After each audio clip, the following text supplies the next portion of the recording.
Welcome to BRK news. నేను మీ ఫాతిమా. ఈరోజు మనతో పాటు ఉన్నారు రామ్ మోహన్ నామిలే గారు. So CM Indian bank, retired CM Indian bank faculty guest కూడా. సో సార్ని అడిగి మరిన్ని వివరాలు అయితే తెలుసుకుందాం. నమస్తే సార్. నమస్తే అమ్మా. ఆదాబ్. ఆదాబ్. ఓకే సార్, ఇందాక మనం క్రెడిట్ కార్డ్స్ గురించి మాట్లాడుకోవడం ఒక ఎపిసోడ్లో. సో ఇప్పుడు క్రెడిట్ కార్డ్స్ యూస్ చేస్తున్నారు చాలామంది.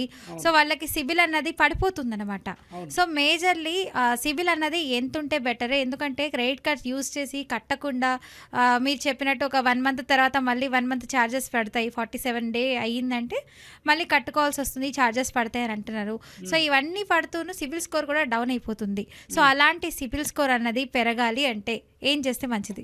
సిబిల్ స్కోర్ అంటే ఏమమ్మా యాక్చువల్గా, అంటే నీ అండర్స్టాండింగ్ ప్రకారంగా? సిబిల్ స్కోర్ అంటే అదొక అర్హత. మనం ఏదైనా వస్తువు తీసుకోవాలి, సో పేమెంట్ కట్టాం కరెక్ట్గా అన్నప్పుడు ఇంకొకటి తీసుకోవాలనడానికి మన సిబిల్ స్కోర్ అనేది important. Financial transactions across the banking sector. అవును సార్. ఫర్ ఎగ్జాంపుల్ ఎంప్లాయీ తీసుకున్నాను అనుకోండి, for some reason you are under suspension. ఫర్ నీ తప్పు లేదు. సస్పెన్షన్ అంటే ఛార్జ్ ప్రూవ్ అయినట్టు కాదు కదా. కేసు ఎంక్వైరీ తర్వాత he may be reinstated with full salary. అలాంటి కేసెస్ కూడా ఉంటాయి. అంత డౌన్ కేసెస్లో ఈ మే డిస్మిస్ ఆల్సో.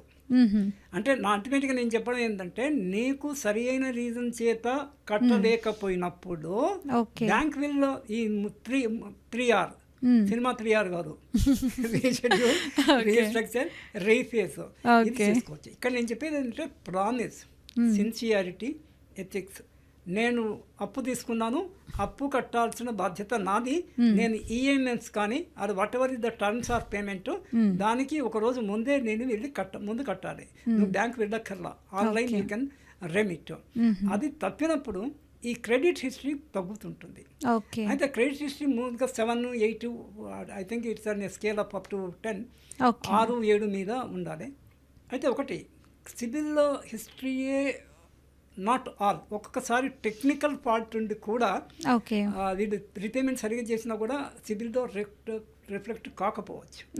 అయితే సిబిల్ హిస్టరీ చూసినంత మాత్రాన స్కోర్ సరిగా లేదని రిజెక్ట్ చేయాల్సిన అవసరం లేదు. బ్రాంచ్ మేనేజర్కి డిస్క్రిప్షన్ ఉంటుంది.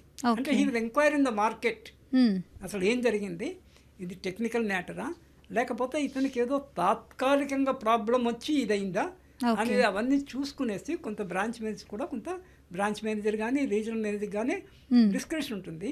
సిబిల్ ఈజ్ నాట్ ఫైనల్ అది, but CIBIL is definitely important అని ఎప్పుడు మన చేతులారా ఎవరి గొడ్డలతో వాడే మోకాళ్ళు నడుపుకున్నట్టు మన సిబిల్ మనం కావాలని చెడగొట్టుకోకూడదు. అది బ్యాడ్ హ్యాబిట్. ఇక్కడ బ్యాడ్ హ్యాబిట్ ఉంటే ఎక్కడైనా ఉంటుంది. దొరికిన చోట అప్పు చేయడము, క్రెడిట్ కార్డు ఊరికే తీసుకోవడము, కనిపించినంత కొనడము, that we should not do. Okay, so ఇలా చేయకుండా ఉంటే మనకి క్రెడిట్ కార్డ్ అనేది కరెక్ట్గా ఉంటుంది, సిబిల్ ఇష్యూ లేకుండా ఉంటుంది. ఎక్కడైనా మాట మీద, అంటే సింపుల్ వర్డ్లో చెప్పాలంటే మాట మీద నిలబడాలి. నెంబర్ 1, మనీ మ్యాటర్స్ కానీ నాన్ మనీ మ్యాటర్ కానీ. మనీ మ్యాటర్స్లో ఇంకా ఎక్కువ అవసరమైతే తప్ప లోన్ తీసుకోకూడదు. తీసుకున్నప్పుడు టైం ప్రకారం పే చేయాలి. సింపుల్ వాక్యంలో అది. సో కరెక్ట్ టైంకి పే చేయకపోతే అవమానాలు పడాల్సి వస్తుంది. సో ముక్కు పిండి వసూలు చేస్తారు మీరు చెప్పినట్టు. సో నలుగురిలో చీప్ అవుతాము. సో దానికంటే ముందే మనం ఒక రోజు ముందే మనం బ్యాంక్లో మనీ పెట్టుకొని ఉంటే, సో ఏ టైంకి కట్ చేసుకోవాలో అదే కట్ చేసుకుంటుంది. కాబట్టి ఫినాన్షియల్ డిసిప్లిన్ ఉండాలి. సో ఫినాన్షియల్ డిసిప్లిన్ అనేది ఉంటే మాత్రము సో ఎలాంటి పర్సన్ అయినా హ్యాపీగా బతకచ్చు. సో ఇదండి. సో సార్ అయితే మంచిగా ఎక్స్ప్లెయిన్ చేసేసారు. సో సిబిల్ స్కోర్ ఇందుకే పడిపోతుంది.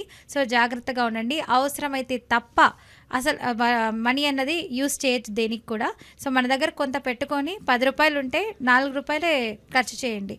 రిమైనింగ్ మనీ అంతా మీరు పెట్టుకోండి. అలా ఉంటేనే ఫినాన్షియల్ స్టేటస్ మీది బాగుంటుంది. థ్యాంక్ యూ అండి.